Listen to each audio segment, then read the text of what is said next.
O problema é que nós precisamos entender que para podermos fazer as coisas como Deus determina, o primeiro passo é termos uma compreensão clara na nossa mente sobre o que Ele requer. O que Ele requer de nós? O que Ele requer de nós no nosso casamento? E no caso, o marido, o que Ele requer de nós no nosso papel como marido? Mas outro ponto importante, pode passar, Júnior, a respeito desse tema que nós devemos ter em consideração antes de iniciar, é que a falta de instrução ou a falta de conhecimento dos maridos a respeito do seu papel, do seu dever, mais especificamente, é o principal motivo da destruição da família, da igreja e da sociedade. É interessante, né? Essa imagem, ela retrata bem a situação. Tem um marido sentado no sofá, perna para cima, assistindo televisão, e a esposa lá reclamando com ele, porque ele não cumpriu suas obrigações, porque ele só fica assistindo televisão o dia todo, porque ele não dá atenção a ela, né? Uma coisa muito comum, né? E isso reflete bem como os maridos estão hoje em dia. Por não ter consciência da importância do seu papel. A tendência é viver uma vida relapsa, uma vida indulgente, uma vida sem a devida consideração para com o que Deus exige de um marido. E é por isso que a sociedade está como está. Nós sabemos que a família é o núcleo da igreja e da sociedade. Uma igreja é composta por famílias, e a sociedade também. E se nós temos, então, o cabeça das famílias, os cabeças das famílias, sem entender o seu papel, o que será das famílias? O que será da igreja? E o que será da nação? E é por isso que eu digo que esse é o principal motivo da ruína da nossa sociedade.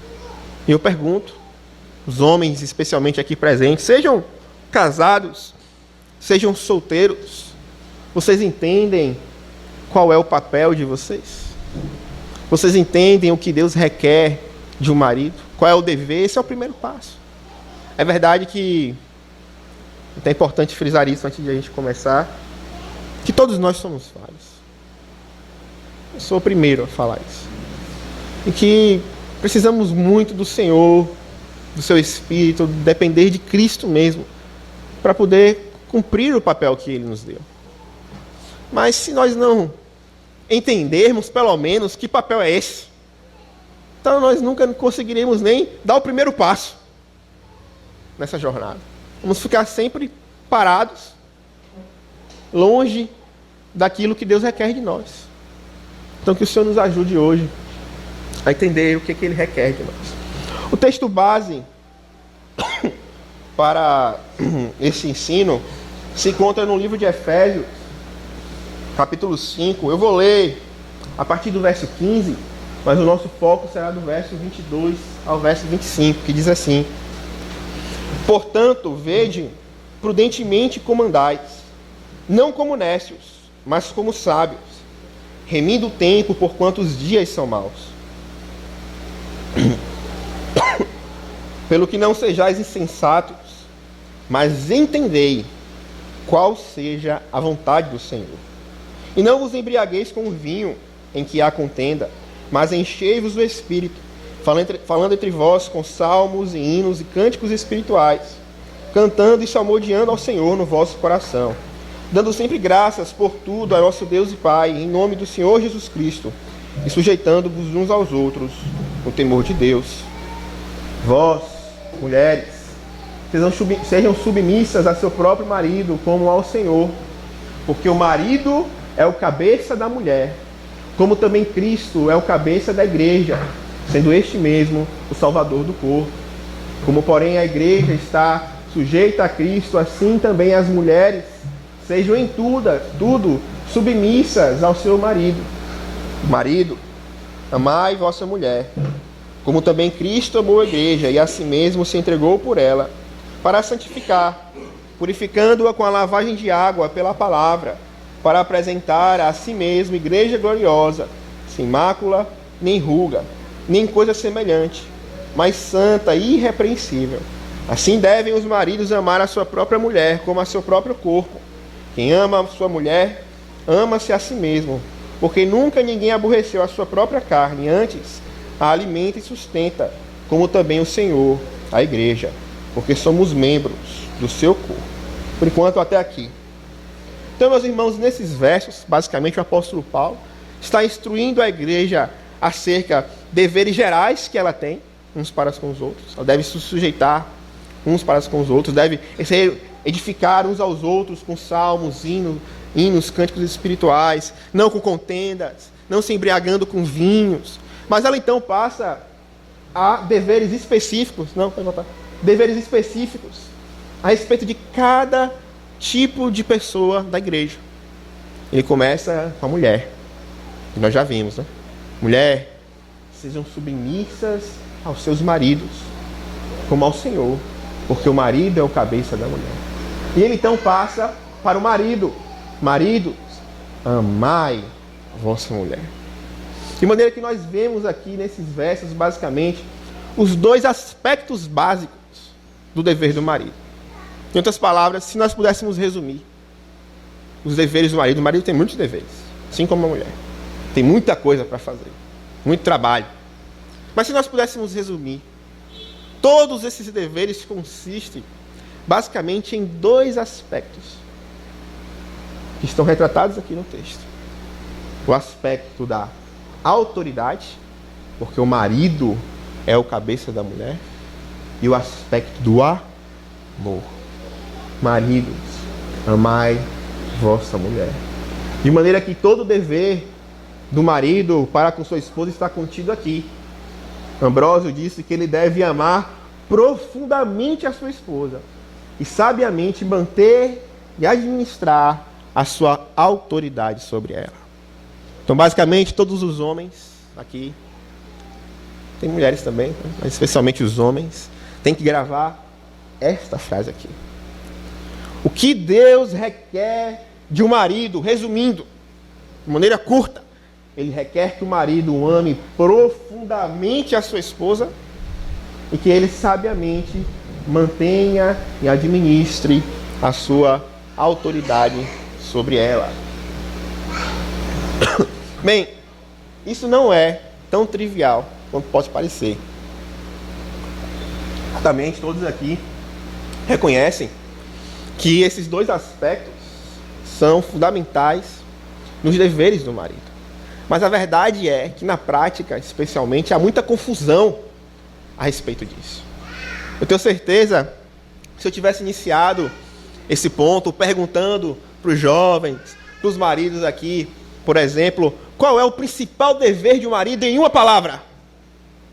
Quantos de nós não responderíamos, por exemplo, governo, autoridade, liderança? E é verdade, como nós começamos a ver, que isso é um aspecto importante do papel do marido, mas não central. Curioso, né?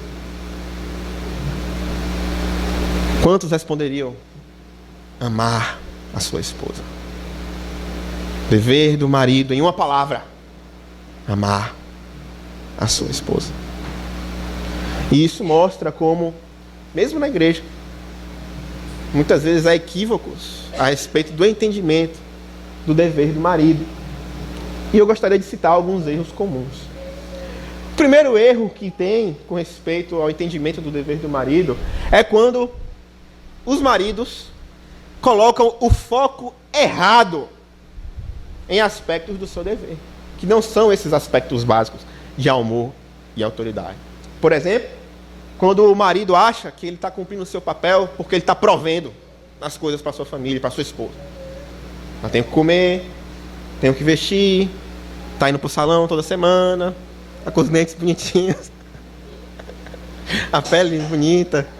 Eu dei risada porque uma vez estávamos em família e o namorado de uma pessoa perguntaram para ele: como é que está fulana? Ele falou: tá bem, o cabelo tá bonitinho, os dentes estão brancos, a pele lisa, tá bem vestida. Então ele resumiu basicamente, né, como é que ela estava nesses termos. Mas brincadeiras à parte, não é verdade que muitos maridos pensam dessa forma? Eles não se preocupam com o bem-estar espiritual. Eles não se preocupam com os sentimentos da esposa. Eles não se preocupam com todos os outros aspectos necessários e fundamentais, como o amor e o governo da sua casa, desde que os bens materiais estejam sendo providos.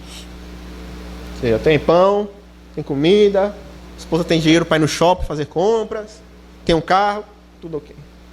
E não está tudo ok. Isso acontece porque o foco do marido está nas coisas erradas. Ainda que, obviamente, o marido tenha que se preocupar sim com essas coisas, e faz parte, né, do seu dever também, ainda assim não é isto fundamental. Não é isso o principal aspecto. Não é isso que ele deve focar a sua atenção. Outro ponto, sexo. O marido só se preocupa com sexo, com a satisfação do prazer sexual, da intimidade. Se isso está acontecendo com regularidade, com constância, está tudo ok. E isso não é simples assim. Verdade, especialmente com relação ao marido, a relação do dever do marido com a esposa, o sexo será apenas uma consequência de toda uma construção de amor, de compreensão, de convívio diário, que levará à intimidade. Por isso, quando o marido foca no sexo em primeiro lugar, ele comete um grave erro. Outro ponto que é muito comum: filhos. O marido acha que o seu dever principal é cuidar dos filhos. E ele se esquece que o principal é amar a esposa. Então ele foca a maior parte da sua atenção, do seu cuidado, do seu tempo com os filhos. E a esposa fica escanteada. E isso acontece mais uma vez, porque o seu foco está errado. E outro, muito comum, entretenimento. O marido acha que o dever dele, basicamente, é eu trabalhar. E quando eu chegar no meu trabalho, eu vou reunir a minha família, a gente vai assistir um seriado na Netflix, a gente vai passear no shopping, a gente vai no parquinho, e todas as atividades e toda a energia é gasta no sentido de prover entretenimento para a esposa e para a família de maneira geral. E mais uma vez, ainda que todas essas coisas componham o dever do marido, elas são consequências quando ele foca naqueles dois aspectos básicos de amor e autoridade. O marido que foca em amor e autoridade irá prover bens materiais, ele irá satisfazer a sua esposa em sua intimidade, ele irá cuidar bem dos filhos, ele irá se divertir com a sua família, mas cada uma dessas coisas estará no seu devido lugar. E isso será benéfico para a família. Porém, outro problema que acontece, mais comum talvez, no meio da igreja ou no meio reformado, não é que o foco do marido está errado, nas coisas que não deveria estar, mas é o que eu chamo de um desbalanço entre aqueles dois aspectos básicos do seu dever. O marido tem que amar e o marido tem que manter e administrar sua autoridade sobre a esposa. Mas às vezes essa balança não está muito equilibrada. E acontece de um sobrepor demais o outro aspecto. Pode passar. Tem uma imagem engraçada que eu achei, mas que ela ilustra bem o que nós vamos aprender aqui. Quando a balança, vamos dizer assim, está desequilibrada, o que é que acontece? Acontece basicamente duas coisas. A primeira é que o marido cai no que nós chamamos de tirania. É quando a autoridade está destituída de amor, ou está desequilibrada com amor. Então o marido acha que o seu dever é governar, mandar, ser servido. A esposa tem que obedecer. Esposa minha faz o que eu mando. E eu não ajudo não. Ela que se vire com as coisas dela. Eu trabalhei, fiz minhas coisas, então agora eu vou chegar em casa, vou assistir minha televisão e ela vai botar minha janta na mesa e os filhos vão estar tudo arrumadinho, cabelo penteado, e está tudo certo. E ele então é aquele rei, né? Aqueles, não sei se já assistiram aqueles filmes aqueles ditadores comunistas lá, a China, Coreia do Norte, Cuba, né? Ou seja, o povo lá se acabando, passando fome, e tá lá o ditador lá na pompa, né? Maravilha, sendo servido, cuidado por todos, né? Teve recentemente o caso se não me engano, foi o Hugo Chávez, que estava lá, não sei se era Turquia, num restaurante caríssimo, né? Maduro, não foi Maduro na verdade, né? Na Turquia, não foi naquele restaurante caríssimo, um cara conhecido por servir carnes, que as carnes que ele serve são caríssimas, absurdas. Tava lá, Maduro, comendo a carne enquanto o povo não tem nem o que comer, passa fome. Essa é uma imagem bem ilustrativa, né? De maridos que elevam a autoridade num patamar e destituem o amor. E se tornam tiranos para com suas esposas. A tendência desses maridos é sempre ser servido, não servir. Serem grosseiros, ríspidos, amargos com a sua esposa. Destratá-las em privado, em público. E isso certamente não glorifica a Deus. Mas o outro extremo também é comum e é verdade. Quando o amor, entre aspas, porque na verdade nós vamos ver que isso não é amor coisa nenhuma, ele é separado da autoridade.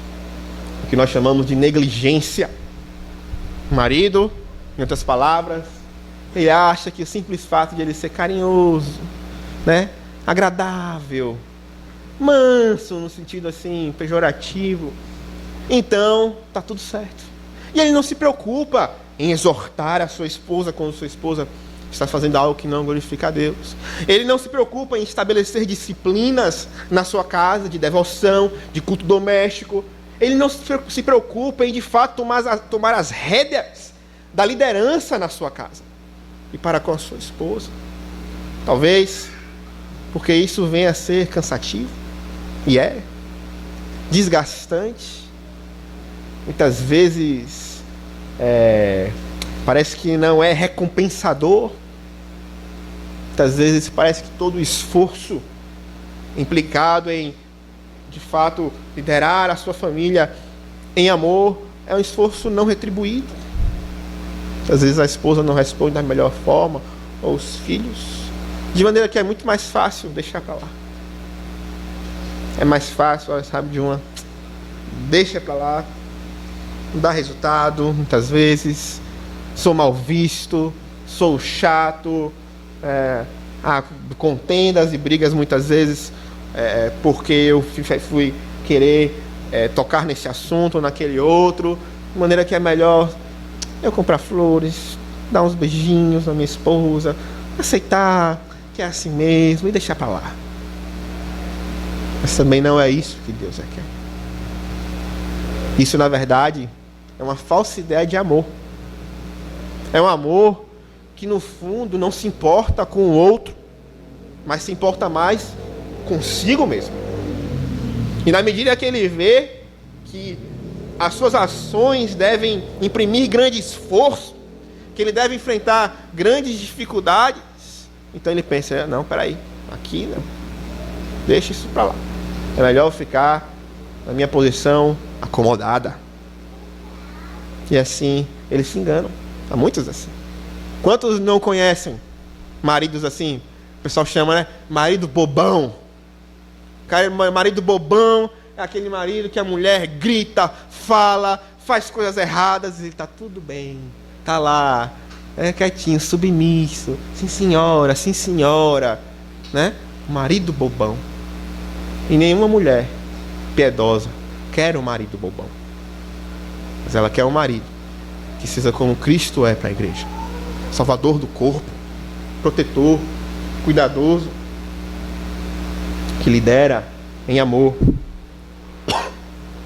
E assim, meus irmãos, nós temos então um grande questionamento que nós temos que fazer. É difícil, muitas vezes, você alcançar esse equilíbrio da balança, né? Entre amor e autoridade. Se nós pesamos demais a autoridade, forçamos a barra.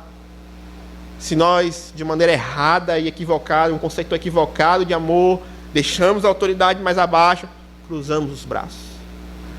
E acabamos, então, deixando as coisas soltas em casa, com a esposa, sem liderança. E o que não é importante é entendermos, em primeiro lugar, como se relacionam esses dois aspectos básicos de amor e autoridade, para que possamos entender o que Deus requer de nós. E como se relacionam amor e autoridade, né?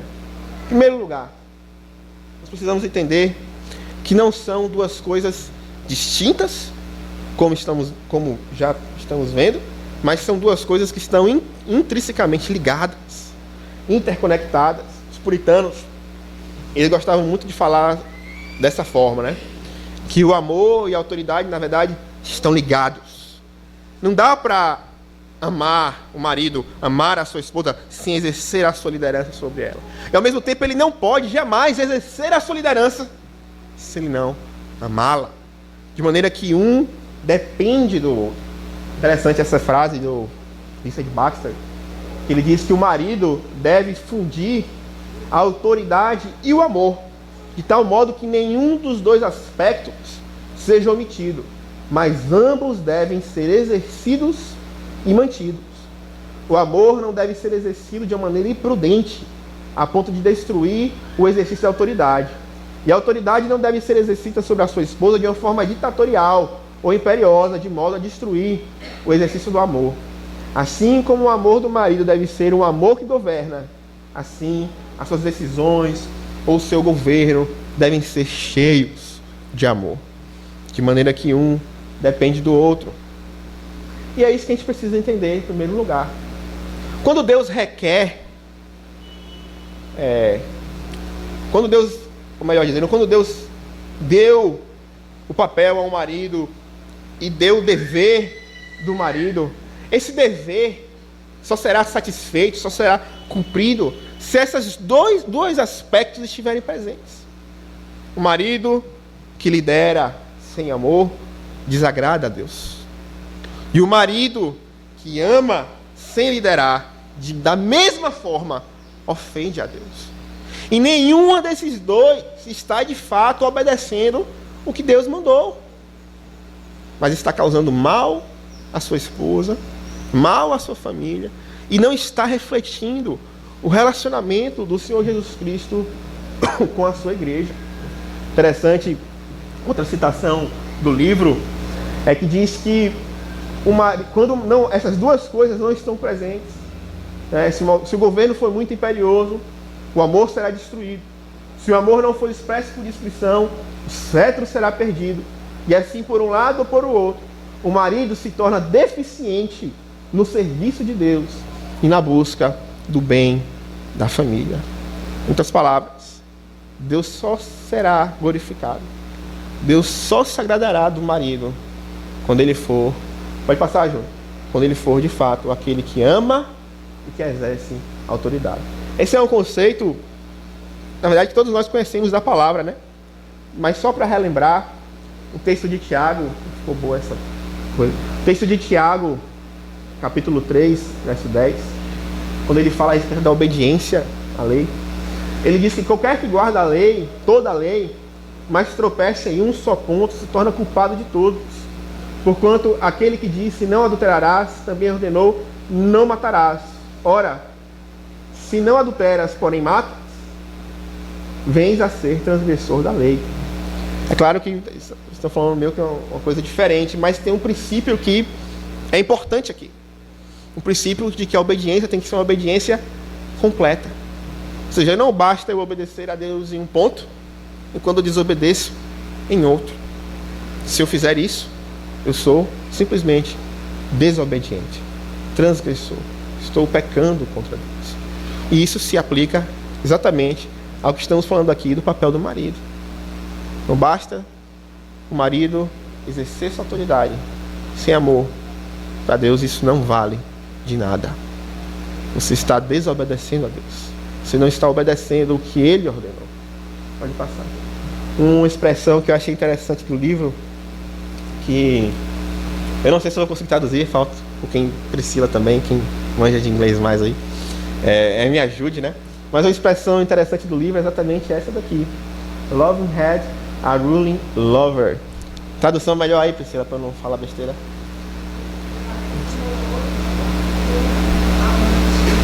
Eu também tive dificuldade nesse lover. Seria mais ou menos ao pé da letra, né?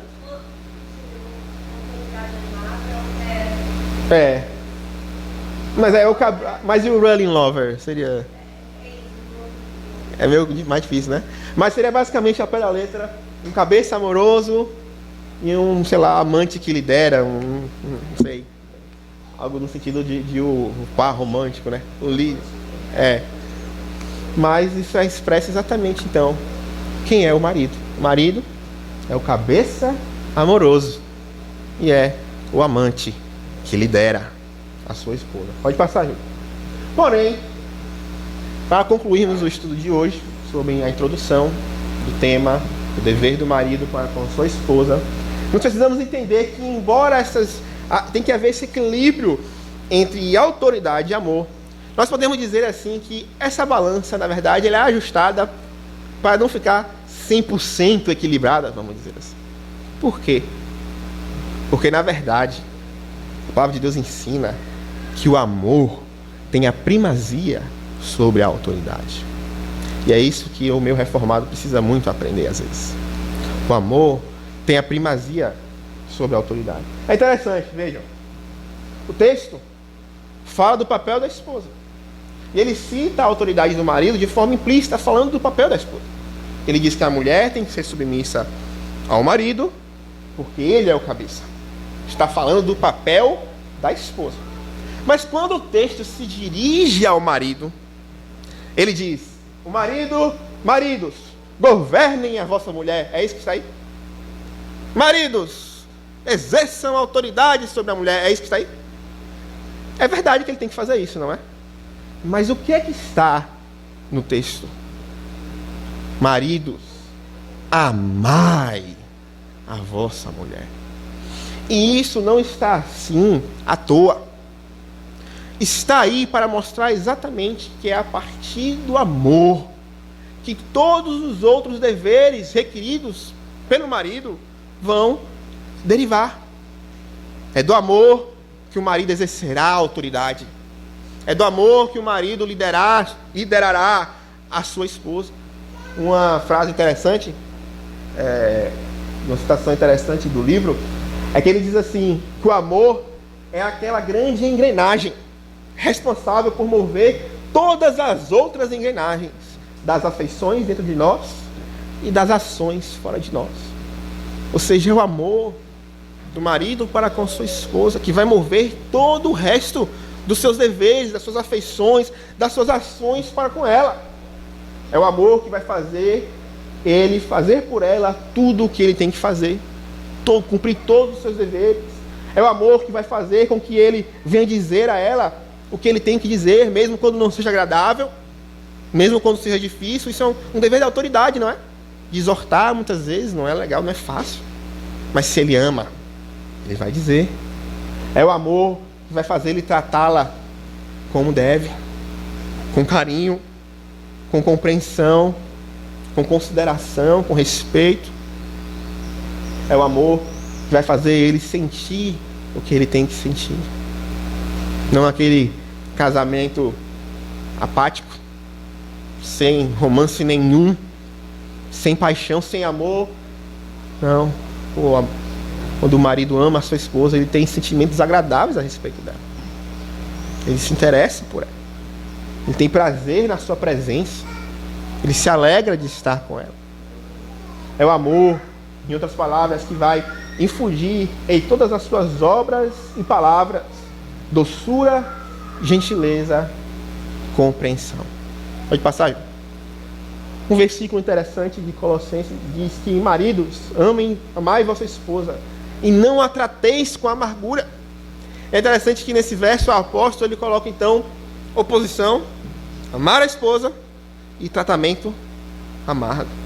E aqui nós entendemos então por que Muitas esposas se queixam do tratamento amargo dos seus maridos, das palavras grosseiras, da falta de atenção, de consideração, do marido não querer ter tempo com ela. Se queixam porque falta amor. Na medida que o amor pela esposa é desenvolvido, é cultivado, na medida então, a mesma vai ser proporcionalmente, ou melhor, inversamente proporcional, o tratamento amargo passará. E é por isso que nós então temos que levar em muita importância o dever do amor. Então, basicamente, amados, próxima aula nós começaremos a tratar de maneira mais específica do amor, do dever do amor. Nós falaremos a respeito das bases desse dever, dos modelos desse dever e dos frutos desse dever. Então, em seguida, que algumas aulas, vai demorar um pouquinho, nós vamos falar a respeito do dever da autoridade, que é consequência do dever do amor. Mas antes de concluir, eu gostaria de trazer duas ilustrações bíblicas a respeito da falha do marido no cumprimento do seu dever para com a esposa. A primeira, eu gostaria de citar Gênesis 3, um exemplo clássico. Nós estávamos no paraíso, Adão, sua esposa, varoa, e tudo estava bem. Nós vemos como Adão tinha consideração pela sua esposa, por exemplo, em todo o esforço que ele usou para nomeá-la. Não foi fácil procurar um nome para sua esposa como nós achamos. Ele queria lhe dar um nome adequado que caracterizasse o que ela de fato era e representava para ele. E ele conseguiu. Varoa, porque do varão foi formado. Esse nome mostra toda a consideração que Adão tinha por a sua esposa, de entender que ela era a única na criação que era de fato perfeitamente adequada para ele. Nenhum animal podia satisfazer os seus anseios, mas ela era a varoa, que do varão foi formado. Ela era aquela que foi tirada da sua costela por Deus. Ela era aquela que era adequada para ele. Que consideração nós vemos de Adão ao nomear, por exemplo, a sua esposa. Porém, não parece o mesmo Adão pós-queda, não é? Conhecemos a história, a queda do homem, como a serpente enganou a mulher comeu do fruto, deu para o seu marido e comeu, e ocorreu a queda da humanidade.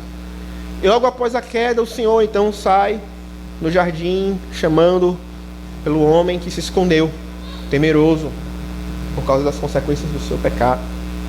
E então Deus chama Adão. E basicamente, em outras palavras, Deus pergunta a Adão o que aconteceu. E o que é que Adão faz?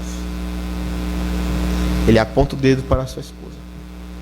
A culpa é dela, em outras palavras. Foi a mulher que tu me deste. Ela me deu do fruto e eu comi. Onde está a autoridade nessa hora? A autoridade é para liderar, é para chamar a responsabilidade para si, é para assumir o erro, é para proteger o vaso mais frágil. Mas Adão usou da sua autoridade, porque ele que foi chamado por Deus para responder, para apontar a sua esposa, para culpá-la, para criticá-la. Adão não amou a vossa mulher, né? Colossenses, a sua mulher, mas a tratou com amargura. Que desgraça nós podemos ver desde o princípio, com a queda, como o homem falha com o seu dever, exercendo a autoridade de maneira errada, negligenciando o amor que deve para com sua esposa. Mas a nossa esperança, irmãos, é que o Senhor Jesus, o seu sangue, não só perdoa os nossos pecados, mas nos purifica. E Ele nos deixou o seu Espírito para operar no nosso coração. E nós já podemos ver, mesmo na Escritura, exemplos contrários a este de Adão. Exemplos positivos. Gostaria de concluir com o exemplo de José, não é? Esposo de Maria. É interessante porque eles nem eram casados ainda, mas estavam no contrato, uma espécie de noivado, né? Bem sério. E é interessante que então Maria engravida do Espírito Santo. Imagine a situação. Você é noivo na igreja e descobre que a sua esposa, sua noiva, está grávida, e ela diz para você: não, foi o Espírito Santo que me engravidou. Não é algo, convenhamos, tão fácil de digerir. É muito fácil qualquer um de nós nessa situação simplesmente se levantar, espalhar para todos os cantos e dizer: essa mulher não presta, estava noiva comigo e apareceu grávida, ainda vem dizer que foi Deus que engravidou, que absurdo. Então difamar, expor o erro à torta e à direita, e assim desgraçar a vida da mulher. E, meus irmãos, foi isso que José fez.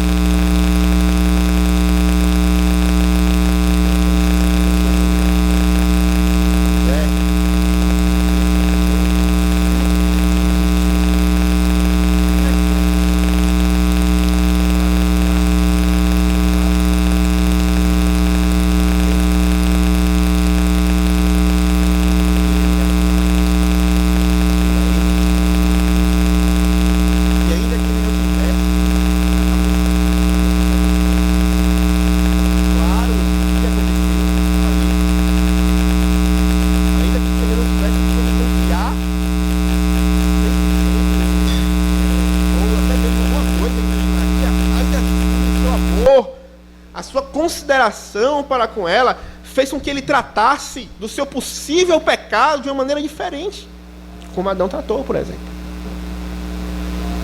Não com pedras, não com fofocas, difamação, mas com consideração. Com consideração para com ela. Interessante. Isso mostra que de fato ele amava, e o Senhor mostrou para ele que na verdade aquela gravidez de fato era o Espírito Santo, e era Cristo que iria nascer.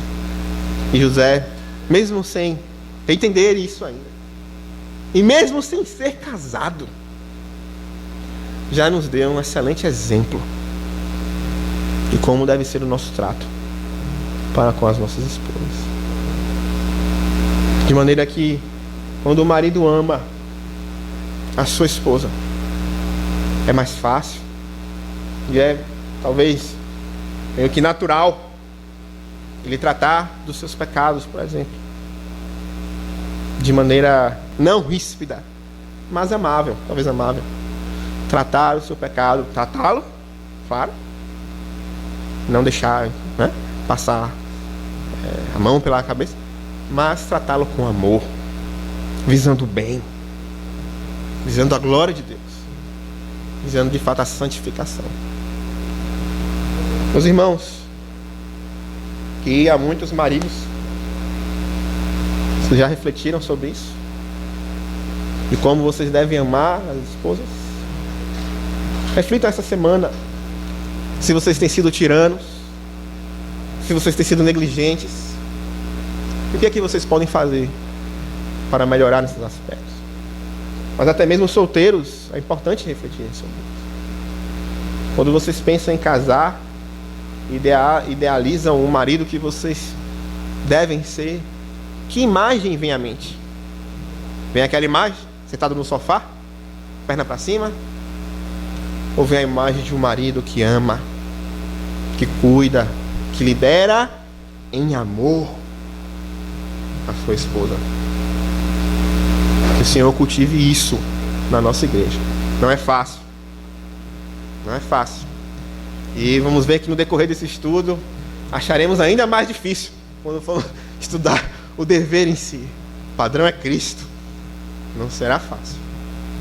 Mas é recompensador, é glorioso.